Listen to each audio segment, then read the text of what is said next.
স্থানীয় সংবাদ পড়ছি চন্দ্রচূড় সরকার।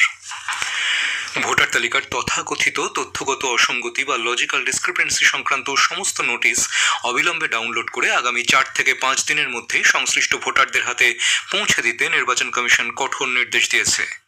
এই কাজে কোনো রকম গাফিলতি বরদাস্ত করা হবে না বলেও স্পষ্ট বার্তা দেওয়া হয়েছে।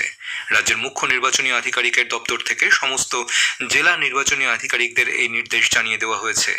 আজ থেকে প্রতিদিন বিধানসভা কেন্দ্রভিত্তিক কতগুলি লজিক্যাল ডিসক্রিপেন্সি নোটিশ পাঠানো হলো তার বিস্তারিত রিপোর্ট জমা দিতে হবে।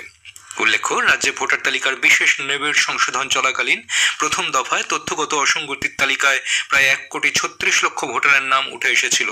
তবে পরবর্তী যাচাই ও সংশোধনের পরে সেই সংখ্যা কমেছে। সর্বশেষ হিসেব অনুযায়ী লজিক্যাল ডিসক্রিপেন্সির আওতায় থাকা ভোটারের সংখ্যা নেমে এসেছে প্রায় 95 লক্ষে। ভোটার তালিকার অসঙ্গতি রুখতে নির্বাচন কমিশন সরকারি দপ্তরে কর্মরত আধিকারিক ও কর্মীদের কাছ থেকে লিখিত হলফনামা নেওয়ার প্রক্রিয়া শুরু করছে।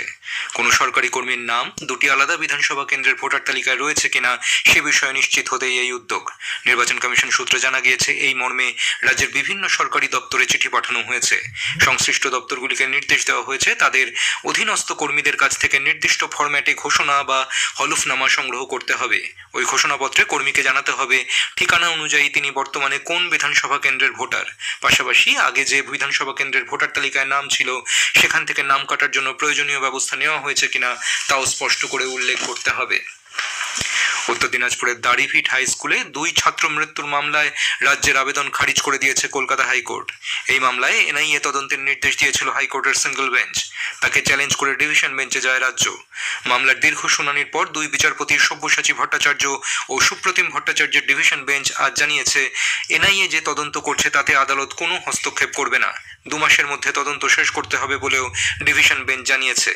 উল্লেখ্য, 2018 সালে দাড়িভিট স্কুলে উর্দু ভাষার শিক্ষক নিয়োগকে কেন্দ্র করে পুলিশ ও জনতার মধ্যে খণ্ডযুদ্ধ বাধে।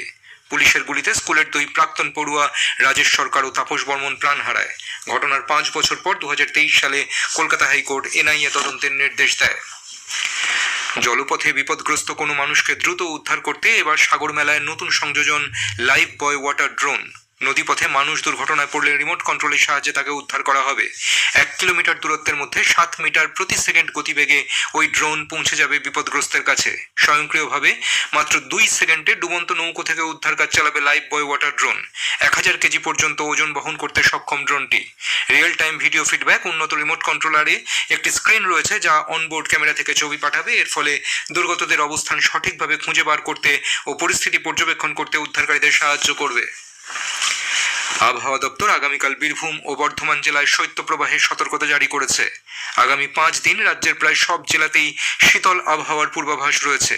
কলকাতায় আজ 2013 সালের পর সব থেকে কম সর্বনিম্ন তাপমাত্রা রেকর্ড করা হয় 10.2 ডিগ্রি সেলসিয়াস, স্বাভাবিকের থেকে 3.7 ডিগ্রি কম। এদিকে আজ সর্বোচ্চ তাপমাত্রা প্রায় 7 ডিগ্রি ক্রমে 18 ডিগ্রি সেলসিয়াস হয়েছে, যা জানুয়ারি মাসের নিরিখে একটি রেকর্ড। এদিকে বঙ্গোপসাগরে একটি নিম্নচাপ তৈরি হয়েছে যা আগামী 48 ঘন্টায় দক্ষিণ পশ্চিম বঙ্গোপসাগরে সুস্পষ্ট নিম্নচাপে পরিণত হবে। এর প্রভাবে উত্তর ও উত্তর পশ্চিমের বায়ুপ্রবাহ বেড়ে যাওয়ায় রাজ্যে ঠান্ডা বেশি অনুভূত হচ্ছে বলে আবহাওয়া দপ্তরের পূর্বাঞ্চলীয় প্রধান ডক্টর হাবিবুর রহমান বিশ্বাস জানিয়েছেন। কলকাতাতে এর আগে 10-এর নিচে যেটা গেছে 2013 সালে 9ই জানুয়ারি 9.0 হয়েছিল এবং আগামী 48 ঘন্টায় আমাদের দক্ষিণ পূর্ব থেকে দক্ষিণ পশ্চিম বঙ্গোপসাগরে পশ্চিমবঙ্গের উপরে উত্তর উত্তর পশ্চিম দিক থেকে যে হাওয়াটা আসছে তার গতিবেগ কিছুটা হলেও বেড়েছে, যার জন্য এই তাপমাত্রাটা আরেকটু কমেছে। এই বায়ুর নিম্নস্তরের ভাগে বাতাসের গতিবেগ বেড়ে যাওয়ার জন্য আমাদের তাপমাত্রা কমতে সহায়তা করেছে। শিলিগুড়ির ফাঁসি দেওয়া ব্লকের বিধাননগর সেন্ট্রাল ব্যাংকে দিনের ব্যস্ত সময়ে নিরাপত্তারক্ষীর বন্দুকের গুলির আঘাতে আহত 5 জন। এদের মধ্যে 2 জন মহিলা, 2 জন পুরুষ ও 1 জন শিশু রয়েছে। ঘটনার খবর পেয়ে পুলিশ ঘটনাস্থলে আসে এবং আহতদের উদ্ধার করে প্রাথমিকভাবে বিধাননগর প্রাথমিক স্বাস্থ্য কেন্দ্রে নিয়ে গেলে আহত 5 জনকে উত্তরবঙ্গ মেডিকেল কলেজ হাসপাতালে স্থানান্তরিত করা হয়। বিধাননগর পুলিশের এসডিপিও সমজিৎ রায় জানিয়েছেন, ঘটনার তদন্ত শুরু হয়েছে। বিয়ের অনুষ্ঠান থেকে নাবালিকা কনেকে উদ্ধার করে বাল্যবিবাহ আটকালো কুলতলি থানার পুলিশ।